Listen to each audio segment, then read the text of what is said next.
I don't fall in love, I fall insane. I don't want to fall in love right now. Like, I've lost him to Australia. I love to love bomb. like getting wine dined in 69. Went from one person to the next with like not a lot of, pretty much no gap. One of their now moving to Australia. Yeah. Terrible time at uni. Really? 4 girls from my primary school that were engaged. Friendship drama, which is a whole other thing. No need for me to go to uni. Like, I don't actually know what else I'm going to do. This episode is to remind you that you do not have to have your entire life together in your 20s. hey guys, and welcome back to another episode of the Clitical Thinking podcast. We're your hosts, Amy and Georgie. And today's a really special episode because we've got our first guest, Lola. Hey guys, thank you so much for having me. I'm so excited.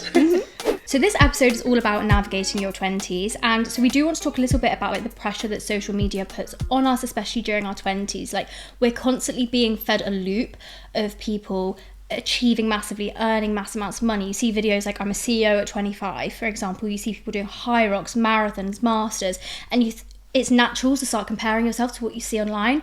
But I think we want to talk about this because it's so important to remember that social media rewards extremes opposed to reality. So navigating your 20s can be quite hard. I mean, I've personally found it hard because you've got so much on your plate. You're thinking, am I getting the right career? What do I actually want to do with my life? You're leaving home, you're seeing your friends move away, and there are just so many reasons why it can be hard. And I think so to start with, we kind of want to talk about like university. So you obviously we all went to university here. So did you guys ever feel, because I think when you look online and you see people at university, you see them having the most amazing time. And sometimes it can actually be quite a lonely time because you are freshly moving away from home. You know, it's maybe your first step to living on your own. And so like, how did you guys feel? Like, did you ever feel lonely at uni, or do you think it was like perfect in a sense? My uni experience was not perfect at all. Like, I genuinely don't think, first of all, I didn't need to go to uni. I was kind of forced into it by my parents. They Classic. they just like, you go to school, you go to uni, you get a job. Like, that's the only path. So I kind of like was forced to go, and then I went and I loved it for the first year, and then the second year I had some mental health problems, which just made me hate it so much. And I kind of blamed the uni in a way, but even if it wasn't like going to uni, that wasn't the thing that caused the mental health problems, because I was at uni when it happened. I kind of had such a negative like mindset about it. But what was your journey like with uni and everything, Lola? Yeah, I had a terrible time at uni. Really? Really no. terrible. It was probably like some of the worst years of my life. No. It wasn't good. I knew that I was going to go down a very traditional route. So for me, I needed to go to uni. There's no sort of other way. And yeah, it was COVID times. I went to Southampton Uni, so this is, you know, not everyone's experience with the same experience, and actually I don't think it really was the uni itself. But I had a boyfriend at the time. We were in like a long-term relationship, so I actually did get into Bristol Uni, and I did so good. I did the law entrance, got a reduced offer, and I didn't go for a relationship. Stop. Wild. But also we've all been girl. there. It's so easy to fall into that. Yeah, it is. But you know, I do believe in everything happens for a reason. So yeah, I went to Southampton. We ended up getting a flat in Southampton. So immediately my experience was different. I didn't do the halls, I didn't do the uni house. So I was a bit isolated naturally anyway. Yeah. And yeah, it was difficult degree. So it was long hours. I worked really hard, and yeah, I didn't really have the like fun aspect, but then it also did become like the uni mum, which I quite like that role. So like my friends would come to mine, I'd do their washing, I'd do roast dinners on a Sunday. Like, it was nice for that. But yeah, it was just a tough few years. It was COVID. I was quite isolated, and it was a hard degree. So it definitely wasn't this like uni experience that everyone was talking about that I envisioned for myself. I think it's kind of strange as well, because obviously you go to uni to study, but I think sometimes when you're there you almost kind of forget about the studying, and it becomes more of a social, and uni is all about the social life. It's about like, you know, going out for like a sports social Wednesday, about all of the societies you're in, and the actual work can kind of get put on the back burner sometimes. And I know for me personally, I was so stressed with work. I actually found it really hard to even socialise because I would be so stressed about doing my work. And I also didn't live in a uni house because I had friendship drama, which is a whole other thing. But I lived in halls for the full time I was at university, which is very unconventional. And I found it quite isolating as well. Like, I had my friends, but they were all in houses with their friends, and I felt myself. Like I couldn't just go downstairs and see my friends. I couldn't just nip into someone's room, and that was quite isolating as well. So I think it really is, everyone's experience is different. So I think if you're feeling lonely at uni, just know that you're not the only person feeling that way, because it's not this massive social all the time that's like endless fun. Like it can be rough. Yeah, I think we're all like proof of that. Yeah. We've all had very different experiences and actually not that positive. And Yeah. I went into it thinking like, these are going to be the best years of your life. Like that's what everyone says, the best years of your life. Like you're going to have so much fun.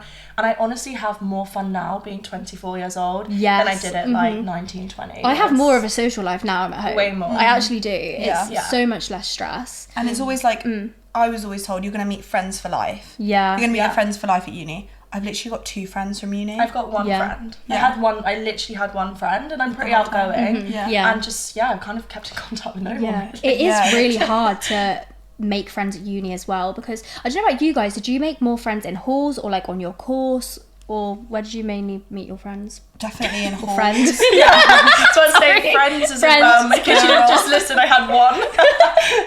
I had like this girl group that we all solidified on like the first week. Yeah. We all kind of like became this girl group, and then we signed on to our house in second year, like immediately after like a month of knowing each other. And then in second year, like that's when we all fell out. And like the house was 4 girls, so it was like split in half, 2 and 2. And then I was obviously going through my, like, I had a grievance. So, like, I was, like, going through grief at the time.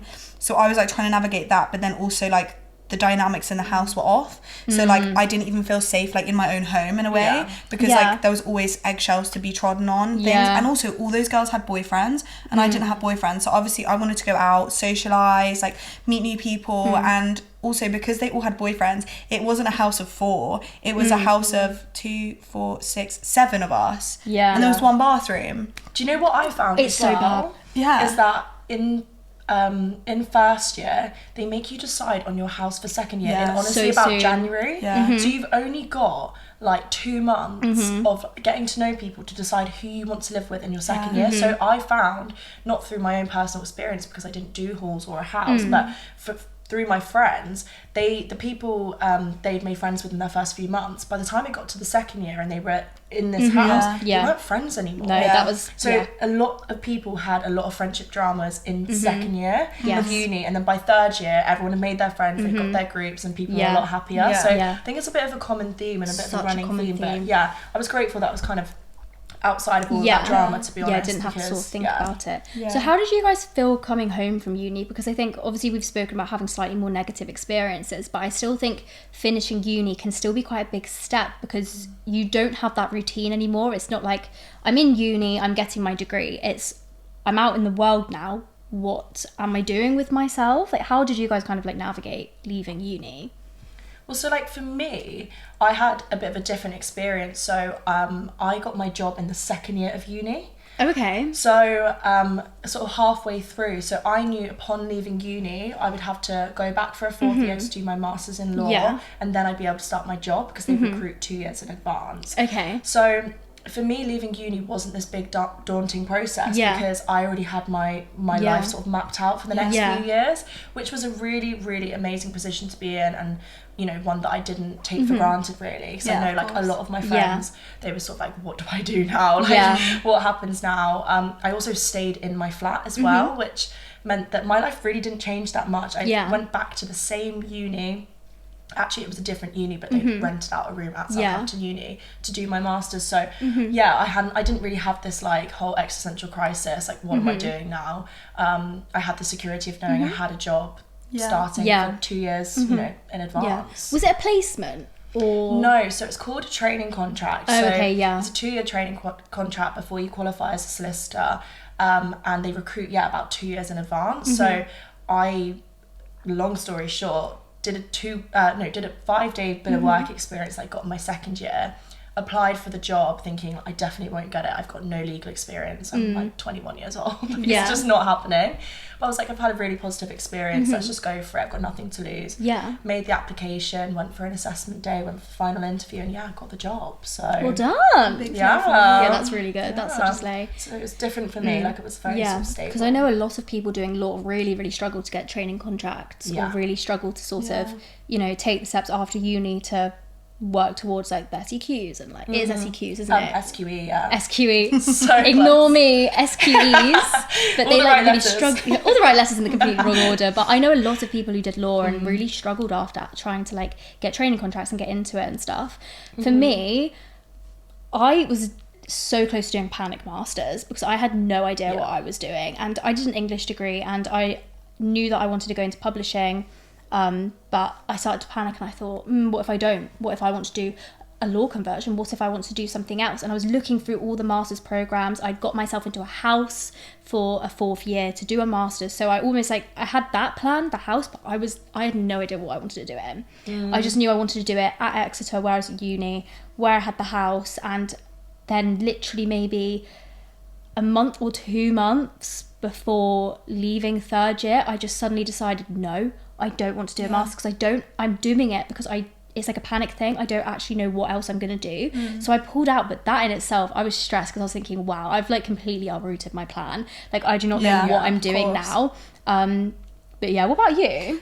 Yeah, so obviously I just don't think I should have gone to uni. Like, there was actually no need for me to go to uni. Like, I mean, I say I never use my degree, but I do use my degree. But I could have been using what I learned in my degree because I already knew, basically. Yeah. So I kind of like went to uni, obviously had so much fun 1st year, and then really shit time 2nd year. And I came back halfway through 2nd year and I just did the rest of it online. Because I was like really going, like hashtag going through it. But I graduated, got it, whatever. And then I was kind of like, wait, I actually, because I was like forced to do, so I did like audio production, music, like technology kind of stuff at uni, so it was like a lot of engineering and everything. And because it was like drilled into me that I had to do, it basically took away all the creativity from my job, like my chosen subject, which is like kind of ruined the fun for it for me, really, because you kind of lose your passion a bit, I guess. Yeah, because as soon as you're forced to do something like against your will, you kind of like dread it almost. Regimented as well. Yeah. So then for like 6 months after, I literally didn't write any music, I didn't like do anything like production, and then I kind of just got a hospitality job because I was like, what the fuck do I do now? Yeah. Like, I hate what I did at uni, like, what the fuck? So then I just got a hospitality job, and then slowly started, like, realising, no, actually, I do like what I'm doing. The fun kind of came back to it, and then, so then I was, like, trying to look for jobs in London constantly, like, always applying. And then sometimes I get to, like, final round interviews for jobs that I'd literally done. Like, I'd literally been a mastering assistant for like the year before for like 8 months. I've literally done that job already, basically for free. So I was like applying for them and I just wasn't getting them, and I was like, you know what, I'm sick of like waiting around for someone else to decide like if I'm good enough. I know everything I need to know, I know I can do it, so why don't I just start doing it? So that's when I decided to set up GG Records in like 2024, my own business, and just do like freelance contracted stuff. And it's worked out really well for me. So many people said to me, like after uni, when I was trying to look for jobs and apply for jobs, and I was saying, I have no experience, like no one wants me because I have no experience. And I was speaking to a few people and they said, then give yourself experience. Like, so I said I wanted to get into journalism at this point. So they were like, okay, so go and volunteer for radio stations, which I did. Go and like email people and just like tell them about yourself, and just don't necessarily go through the traditional processes. Don't necessarily just go on Indeed or LinkedIn. Like actually just email people. They were literally like just harass people. So I'm there like harassing these companies. Like, hello, my name's Amy, please let me do some work for you. And I asked multiple people to do voluntary work and they all said yes. And that really helped me. I wasn't getting paid, but it gave me the experience to actually to help me further down the line. So honestly, just like harass different companies. For sure. Maybe not the best advice actually, but you know, is such a problem though. Like they won't employ you because you haven't got enough experience. And then other jobs that I was going for, I was overqualified. So then it was like, where's the happy medium here? So that's kind of like why I decided to do it. But it's been tough. Like it's been really hard.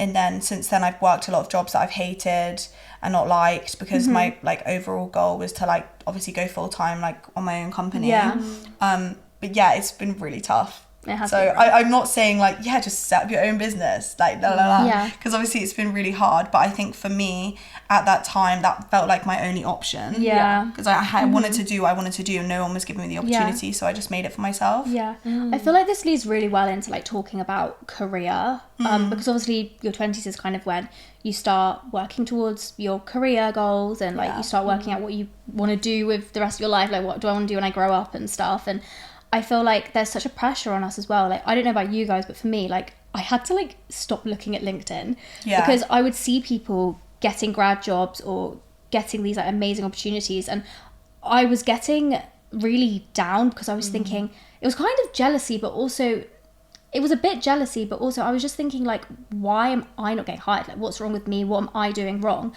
that no one wants to hire me? I think I applied for 60 jobs or something, and I got rejected from every single one of them. I didn't even get to interview stage. And I was thinking, I have a degree, like I thought that this would mean that I would, you know, I thought that this would give me like leverage, but in reality, like, it's so hard at the moment. And so hard. I actually had to delete LinkedIn because I was getting really like just really downhearted, thinking like there must be something wrong with me, like what do I do? But yeah, I feel like it's so easy to compare yourself to others, like career wise.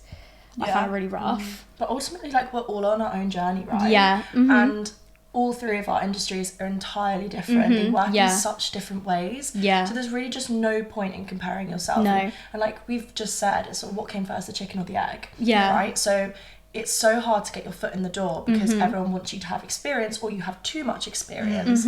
It's really hard to find that sort of middle ground. I think all you can do in that situation is just be proactive. I think that was what did it for me. I just showed that I really, really wanted it. I did loads of sort of like volunteering stuff and just jobs that weren't kind of legal experience-based jobs, but then I could basically demonstrate that I had transferable skills from those experiences, if that makes sense.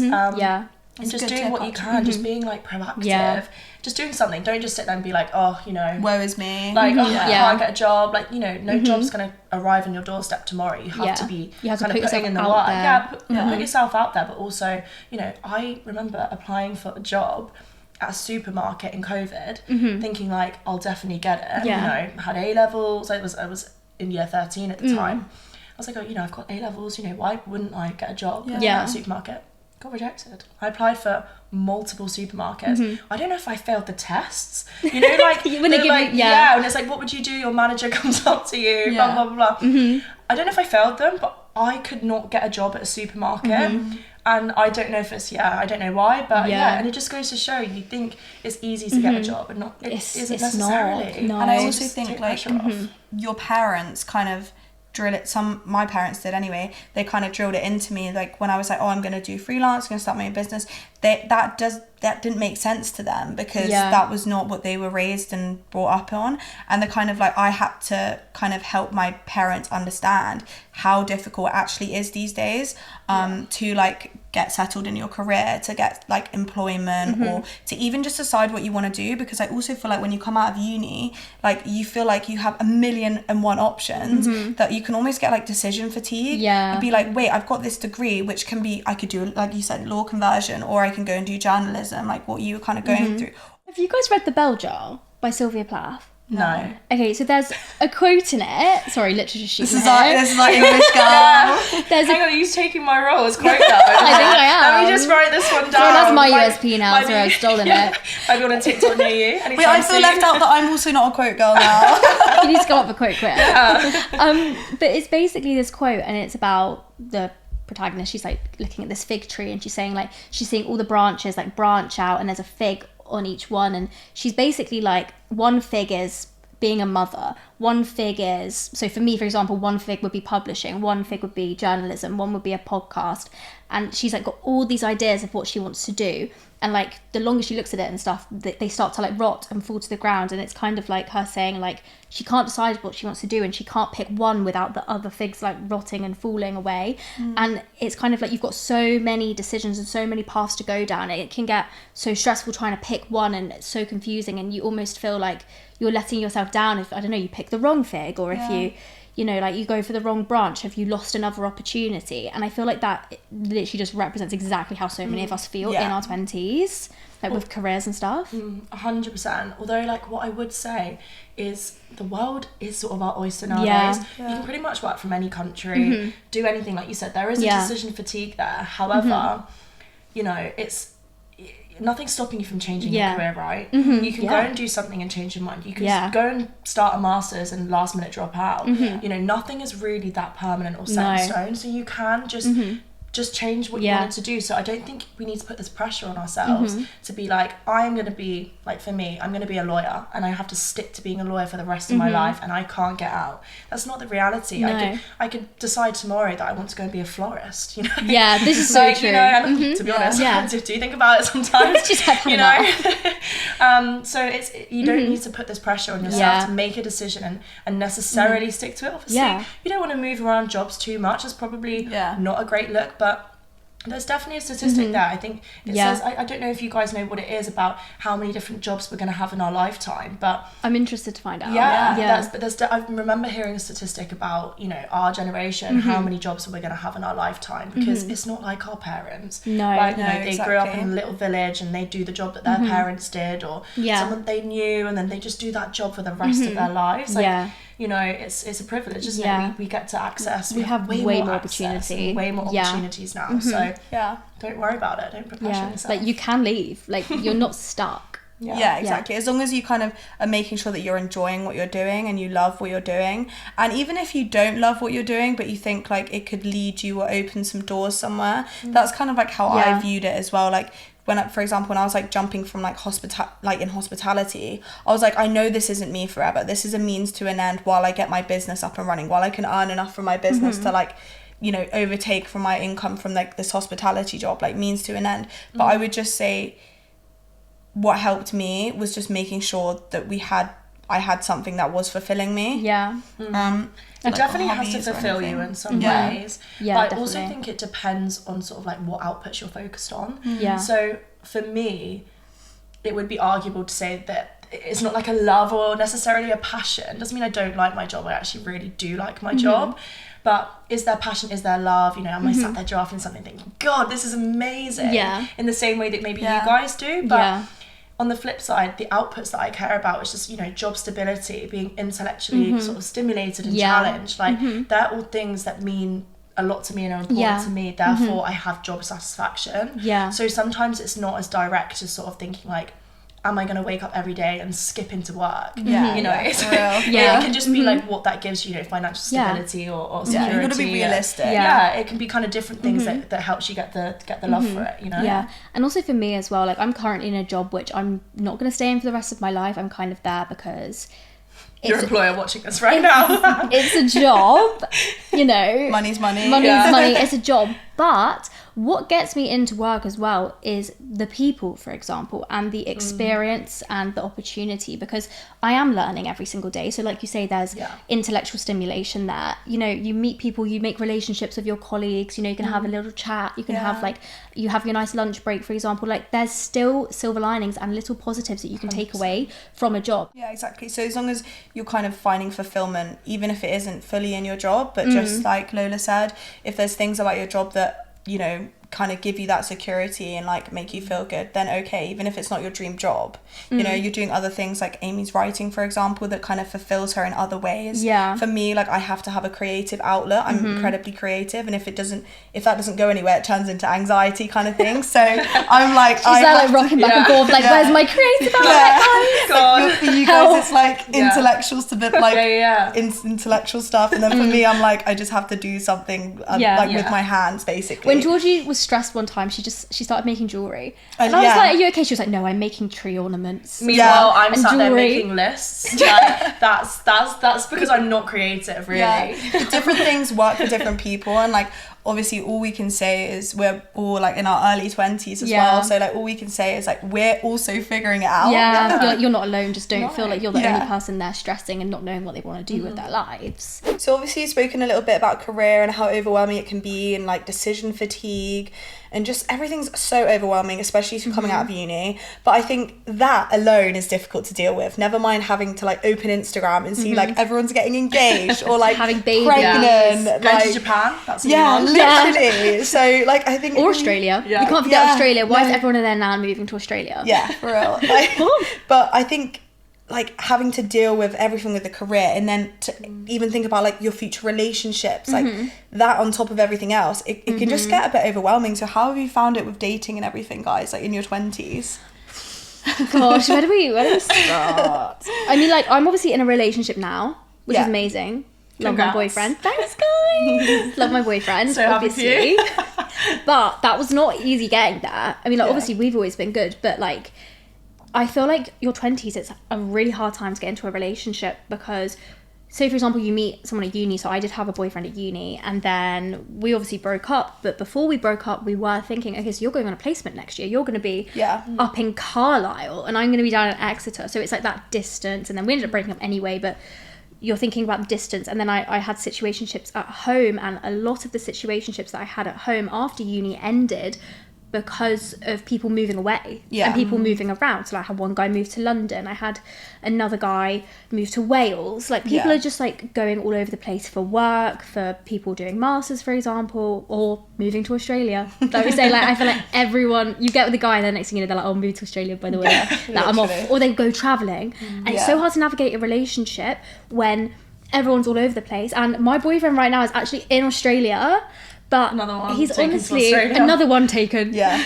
I've lost him to Australia, but he is like a most amazing person, and like we've managed to keep that going, which I think is so rare, and I'm really grateful for that we're still really good and our communication's good enough for it to work with him being far away. But I think for a lot of relationships and past relationships with me, that distance can really like rip you guys apart and really get in the way of like a relationship. Yeah, it's a lot. I mean, for me, I have been told that heartbreak is my bag, so I feel like that is all you need to know about my relationship history. She's a quote girl, she's heartbreak Yeah, girl. I'm heartbreak girl. Love a girl, Lola. I'm actually like 2 for 2 now, so two breakups. I've done the breaking up, like been the breaker upper. Ooh, that's good. That was my first 2, and then I've very much got my karma now, because now I've had my heart broken a few times, so we're kind of on a level playing field. But yeah, I had like a really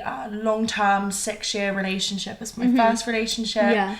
And that taught me so much. I mean, we were literally like married off. Like at this point, at 24 years old, I thought I'd be engaged by now. I thought we'd have a house. I thought I'd have a dog. And my life now is so vastly different. I'm single. I'm in this like period of exploration, and I'm, you know, I mean, I'm not really dating. I'm not really that interested in dating at present, because like I said, I've had so many heartbreaks this last sort of like year and a half. I just like don't have it in me again. It's so hard, and like the thought of being heartbroken and like the feeling in your stomach when you're heartbroken. It's just so difficult, and I've got too much to lose now. I think for me, like the next person I meet, like I want it to be endgame. But I also think like having all these heartbreaks over the last like year and a half and situationships and things, it's made me really appreciate like the stillness of love that I had in my first sort of like few long-term relationships that, you know, where I lived with people and had like really solid partners. And obviously, you know, that things didn't work out, and I truly believe that everything happens for a reason, and for them and for me. But you know, just for me now, it's like the next person I meet, like I do not have another heartbreak with me. It's so it has hard. to be endgame. But yeah, it's crazy. Like looking back, you know, me at 21 years old, when I made that decision to leave my relationship of 6 years, it was literally like getting a divorce. Like we lived together. It was awful. Like lost all my family. And then you start again, and that's actually how the kind of TikTok thing started for me. Was that, like one of the first videos I posted was, you know, how to learn to love your own company when you've always had someone by your side. That was like the thing that I was kind of exploring, and that is sort of the journey that I've been on since about 2024, because I am someone that loves to be around people. Like I'm a people person. They fill up my cup. I was honestly like going to the shops, and I'd be like to my boyfriend, like, can you come with me? I had no independence whatsoever. And now, you know, post that, I then had to like live by myself in a flat in a city that I knew no one, that I was just working there, and I'd come home at the weekends, and yeah, it's been like a huge, massive journey. It's been incredible. Like I don't even recognize myself from like 2024, but equally like it is really hard. And I think like the catch for me now, and the kind of this new part of my journey, is like dating like a normal person. Because don't go for the psychos, don't go for the quote unquote bad boys. Stay clear. Yeah, and just, you know, I don't know, I always say, and this is not my quote, but I don't fall in love, I fall insane. And I love to love bomb, and I love to be love bombed. She loves to love bomb. I love a bit of love bombing. I'm like, let's get married. Like, we've known each other 2 weeks. I fall for love bombing. Do you want to go on holiday next week? Like, that is what I am like. And actually, that's not conducive to a healthy relationship. No. And that's not how I'm going to find my forever person, because you don't actually really know them, and it creates, you know, anxious attachment. Like, I'm, you know, reading up a lot about that and how to avoid that, how to not abandon myself in my next relationship, which is something that, you know, I've had really, really secure relationships, really healthy ones, where I've been really independent, have my own life, but I've also like really lost myself at times. And you know, the last sort of few relationships, that has happened, which is why now I'm sort of like, well, like taking a back seat, because I never want to feel like that again. So I've had a huge journey with relationships. I've basically kind of done it in reverse. Like, most people would have a few like casual ones in the younger 16. I went 16, you know, let's move in together, you know, pretty much married off, sharing finances, you know, paying for cleaners, all of these like very adult things. And now I'm like in the reverse, where I've like moved back home. I'm like, God, like we start again. But it's but I think that's such a learning curve in your 20s as well, because, you know, you are gaining your own independence. You're not necessarily always living at home. Like, you might go to uni, for example, you might move out with a partner, you might move out by yourself, and you are learning how to become more independent. I think that's such an important lesson to learn in your 20s. Like, now's the time to be selfish. Like, for me, I'm kind of in the same boat as you, Lola. Like, I had my big serious relationship, lost myself completely, should have broken up with them like 8 months before I did. It's a classic girl thing, though, to like hold on for ages. You absolutely hate them. Me and my friends would be beating the horse till it's dead. That could be easier though, because you leave and you're like, oh, I'm not that upset that I've left, because it was already over. I think girls like check out so slowly. Like, we've already told our friends like 6 months before when we're breaking up, and then it's just a case of like gradually literally getting out. But I also had to, like, in those 8 months before I ended it, I had to like set up a life for myself. Like, I had to nurture friendships to like, you know, make them be as fulfilling as my everybody. And it just came to the point where like I didn't want to be around them, because I had so many other things in my life that were fulfilling me more. So then obviously I left that relationship, and that was like, God, a while ago now, like 8-9 months ago. It feels like yesterday. But I've just not really been ready. Like, my fear right now is like, I don't want to fall in love right now. Like, I'm fine. I think there's so much else is interesting to me at the moment that I want to like nurture. Like, my career is like finally taking off. Like, I just have so many things that I want to do that just don't involve a loving partner. It's just not a priority for you right now. Yeah, exactly. And like, I'm so fine with that. And like, I do, obviously, like last episode I said like, I do miss the cuddles, I miss having a flirt, like I miss going out, like getting wine, dine and 69, but also like, I don't think I actually have the emotional capacity for that right now. But that's good as well that you recognise that, right? Because I think the last thing that you want to do is dive into something when you're not ready, because I have also done this quite a few times. I pretty much like have went from one person to the next with like not a lot of like pretty much no gap, to be perfectly honest. And it brings up so many difficult emotions, because then essentially you're with someone new but still kind of grieving the person before. It doesn't give you any time to reflect. And I think that's why, like, for me now, I know that I need a bit of time, because I need to have this time to actually kind of get over everyone, really. I don't think and heal and really find out who I am, like, as me. And I have been, you know, doing that. I mean, I used to spend my weekends literally in my local pub, Friday to Sunday, which, if you know me now, I'm a fitness girly. Like, that is so not me. I always say I'm retired from drinking. Like, I don't really drink as much anymore. I'm quite like wholesome. I can't drink. Last hangover I had, I ended up in hospital. I was dying on the floor. And then they went, you're hungover, go to bed. No way. I'm really kind of finding out who I am now, and there's so much power in that. You know, I kind of realised that I was just moulding myself and shaping myself to whoever I was with. And then I've kind of given myself this time, and I'm like, right, who am I? Like, what do I like doing? And, you know, I love my High Rex gym on a Saturday. I've made a whole new group of friends, you know. I'm going away, going on girls' trips. Like, I've never done these things before. And, you know, that is the joy about being in your 20s. Like, it is so hard because... you know, you're constantly evolving. Like, I'm not the same as I was when I was 20 to now 24 and turning 25 this year. You know, entering my quarter life crisis, if I haven't already hit it. I think arguably I probably have. But I'm just very, like, open to new opportunities, new things. And I'm just excited to kind of, like, figure out who I am. Like, what's my strengths, my weaknesses, my likes, my dislikes. And then I think when I meet the right person, I'm going to maintain that autonomy and maintain that kind of sense of self. So I don't lose myself again. I have this kind of in my head for, like, obviously right now I'm like, oh, the worst thing I could do is fall in love.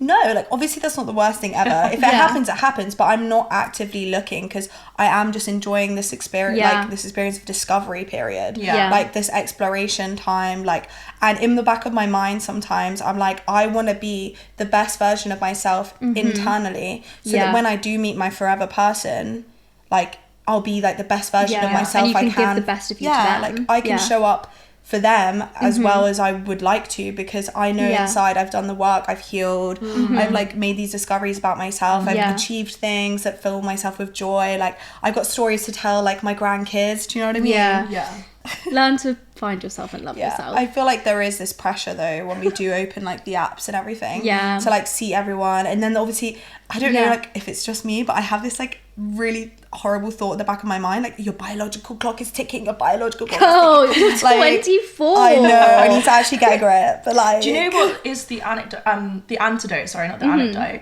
for that, is, like, I've got older friends, so a lot of my friends are, like, 28, 31, sort of that age bracket, and they've really, like, restored my faith in time, because I look at them and I just think, you're still so young, like, you've got all this time, you know. If they turned around tomorrow and said I'm moving to Australia, I wouldn't be like, whoa, like what are you doing? You're settling down, that biological clock, you know. And they don't have kids yet, and I don't look at them and think, you know, you're already running out of time. So I actually think that's another thing that switched in my brain when I was younger, when I was, like, you know, 19 years old. I just tried to grow up way too quickly, and I wanted to be so much older than I was. And actually I really feel like what a luxury, like, time is very much on our side, and there's so many things that I want to do before I become someone's wife or someone's mum. And, you know, I want all of those things still, but actually just at a more delayed sort of time frame, really. I remember when I was in, like, year 9 or year 10 or something, I drew myself a timeline of my life, and it was like, cool, so this is what my life's going to look like, and I'd planned it out, and I had 18 university, 19 meet boyfriend, like 24 babies, marriage, 23 marriage, 24 babies. And I look back at that now and I'm thinking, like, your maths was way off. But why was I putting, like, you don't know what your future's going to look like. Not everyone's story is the same, no one's journey is the same. Like, everyone is on a completely different path, and I just find it crazy to think that I thought I was going to be married and have a baby in, 2 years from now? Like, a year, 2 years from now. That's no. I feel like if you over plan as well, do you and you, map like, out your life? Set yourself these unrealistic expectations. That's when you can, like, start to affect your self-confidence, because you're like, wait, I've not met this goal by this age, and like, when actually, when you're in it, you're like, wait, if I had met that goal, I might not have been able to go on that girls' trip or go and, like, you know, start a podcast. You know what I mean? Like, living in the moment, like, just live in the moment, live every second of your life. Because if you spoke to, like, an older person, like my nan always says, look, it'll fly by. So just live in every single moment. Don't rush to grow up. It's like what people tell you when you're, like, 6 and you want to start wearing makeup and you want to, you know, grow up really quick and start wearing your mum's high heels, and people say, like, just cherish it, just live while you're young, enjoy it. And you think, no, I want to be old, I want to be grown up. But no, honestly, like, maybe I sound maybe I'm too young to be saying this, but I feel like you should just live every single second of your life and be in the moment as much as you can, because it probably will fly by. And I don't even want to think about that, but there's so much power in living in the present, like so much power. And I'm, again, something that I've been having conversations with about my friend with my friends at the moment, is like, when you come out of relationships, naturally you kind of look back and you self-reflect. And I'm someone that's very self-reflective. Like I'll hold my hands up at things I did well, things I didn't, you know, and I'm kind of looking back at all my relationships and I'm thinking like, what worked, what didn't, you know, what did I do wrong? And that's great to an extent. And, you know, I'm listening to all these podcasts, I'm reading books on anxious attachment and all these things, and it's great. But also it kind of keeps you in this like very kind of negative, like pessimistic space. And it's the same kind of issue with future planning and thinking in the future as well. Like that can be really daunting. I'm like, God, who am I going to end up with? Like, what gender are they going to be? Like all these different things. And it can really kind of set you on a bit of a spiral. And actually, like what I'm trying to really focus on at the moment is just staying present. Like just honestly, like take things in, like look around you, you know, what am I doing today? What does this date look like? How can I fill up my cup? You know, things like that. And just not fall down this rabbit hole of like looking back or looking forward. Just like live for now, because otherwise, like you said, like your life is gonna kind of run away with you before you know it. And I think there is a really positive side of social media, because you're seeing at the moment people saying like how they romanticize their life and sharing how they live in the moment and the things they're doing that fill their cup. I love all of those trends. Even if it's something tiny, like I go to the morning and I go and get a matcha, or I make myself a matcha, or I've bought myself like a new glass to put my matcha in. Like these tiny little things that make people just appreciate being in the moment, or just spending time in nature, walking your dog if you don't have a dog, just going for a walk, exercising, feel it, being present with your body, like tiny things that can help you feel better in yourself, live in the moment, romanticize your life. And I think that goes hand in hand when it comes to like relationships and everything that we were just saying. Like I always think to myself, like, should I have ended it with that person? Should I have acted another way? But like living in the moment, appreciating that who I was when I was with my ex-boyfriend, who was like long-term partner, we wanted to get married. I thought like, you know, who I was with him is a completely different person to who I am now. And I'm excited to see like, you know, this person that I grow into in a way by like prioritizing myself and being selfish. So I think like when it comes to like relationships and everything, living in the moment, not putting pressure, like I have to find my husband now, I have to go on all these dating apps, I have to be dating a new person every week. Like I think as soon as we put pressure on it, that's almost like where it can crumble as well. Like you want to go into a relationship because you like the person, not because you want to get married by next year. Do you know what I mean? Don't go in it because you want a relationship, because that kind of leads you into, you don't love the person, you love what they give you, or the idea of them. Also, I was going to say as well, like, don't mistake chemistry for compatibility as well. And I saw this quote. It's another quote, guys. You'll see that on the TikTok later. She's living up to her name, guys. I'm really here with the quotes. But I know, I did see that and I thought, God, that is the mistake I keep on making. And, you know, you can love someone and you can have chemistry with someone, but actually not be compatible with them. And I think that's such a hard lesson I've had to learn this last, like, year and a half. It's like, I've had, you know, amazing chemistry with everyone I've been with. It's been like this big, like, whirlwind, like, romance. And I thought they're my forever person. But ultimately, you know, it hasn't worked out. We're not together, not because of lack of love, but just lack of compatibility, which is why, like, for me moving forwards, when I start dating and, you know, I'm not someone that does dating apps really, I don't necessarily see myself doing that, but if, you know, if I meet someone or whatever, I want to just like take it slow, because I think the trap I fall into every time is having these whirlwind romances, having all this chemistry, and it all happens really quick, and actually you just got to get to know somebody. You do. Because over time someone will show you who they are and their patterns, you know, they can't hide that, they'll become a pattern, you know. You'll get to learn, does this person consistently sort of text me? Do they say, hey, like, I'm going off comms now, like, you're not going to hear from me? Do they give you reassurance? Like, even if the whole picture rather than just, oh, we laugh when we're together. Or like all these kind of surface level things that I get really, like, a big one for me is music, and maybe you're the same, Georgie, but like music is such a connecting factor, and I've been with people before. I mean, like, my friends laugh at me because they say my Spotify playlist are like a situationship graveyard. Like, please, no one go and search my name on Spotify, because you will just see every one of my exes like collab playlists. I have a few of those. I've been blocked on Spotify because this is actually like really embarrassing, but when me and my ex broke up and we had a collab playlist, I changed our artistry on the playlist to a picture of me, like, looking fly, obviously like an absolute thirst trap, and then he blocked me on Spotify. Guys, I was literally on Spotify literally 2 days ago, and I was just like looking through, and I saw the playlist my ex made for me, and literally like he's changed the name. Yeah, I was like, sorry. It used to be, guys, don't laugh. It used to be called Aim for Your Heart. No, and it was I did tell him it was a bit cringe, but then I felt bad because he was trying to be sweet, but he's changed it now. My point being about the music is that I kind of like take those things as a hook, and I'm like, oh my god, we've got all this chemistry and connection and compatibility, but actually I miss out on the fundamental things, which is like emotional availability, emotional compatibility, you know, life goals, you know, career alignment, things like that, you know, location, that's a huge one for me. It's a reoccurring theme for me at the moment. Having people that either move different countries or long distance, and I mean, it's just absolutely no good. We're categorically not doing that again, but I sort of fell into the pattern as well, where I think like I'm such a personality person. I love looks, but aura girl. Like I'm drawn to someone's aura, or I'm drawn to someone's personality, and I kept getting really confused with. So anyone can be funny, right? Anyone can make you laugh, but are they trustworthy? Yeah. Do they want the best for you? Do they support you? There are so many other factors that contribute to having a good personality. So to finish off, we just want to give a little bit of advice for navigating your 20s. So I think for me and Georgie, like, a massive way for us to sort of like express ourselves is through this podcast, and I think for us it's so important to have a creative outlet, especially when you may not be in, I don't know, your dream career, or you may feel a little bit dissatisfied with your life, comparing yourself to others, to get a passion and to get something you really enjoy doing that gives you that, you know, creative fulfillment. And I think for us it's definitely the podcast.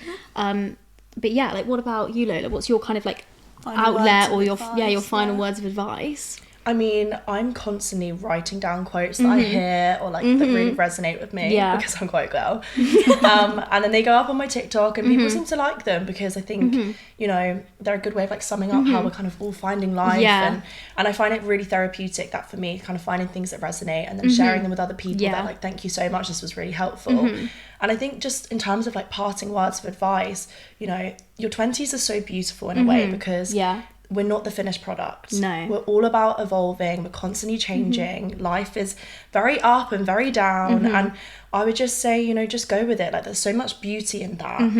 In not knowing what comes next. There's so much excitement. Like, I'm so excited to fall in love again. I'm so excited to see where I end up. I'm so excited to see who I end up with. And don't put all this pressure on yourself to be the final finished product. Because the reality is we probably never are. No. And especially not in your 20s. They're for evolving. They're for growing. They're for learning about yourself. So yeah, take the pressure off. Give yourself some grace. Give yourself some 100%. grace, guys. Be kind to yourself. I think, figuring it out. It's so easy to be critical on yourself, especially now where you're seeing other people like live their best life or travel or, you know, doing things that you may want to do. And it's so easy to just criticize yourself and not getting to the finish point in a sense quick enough, not getting to your dream career quick enough, not getting in your dream relationship quick enough. And I think just take a step back and just enjoy the moment and just, comparison is the thief of joy at the end of the day. And I think especially when we've left school and we've left uni and all we're seeing is like people online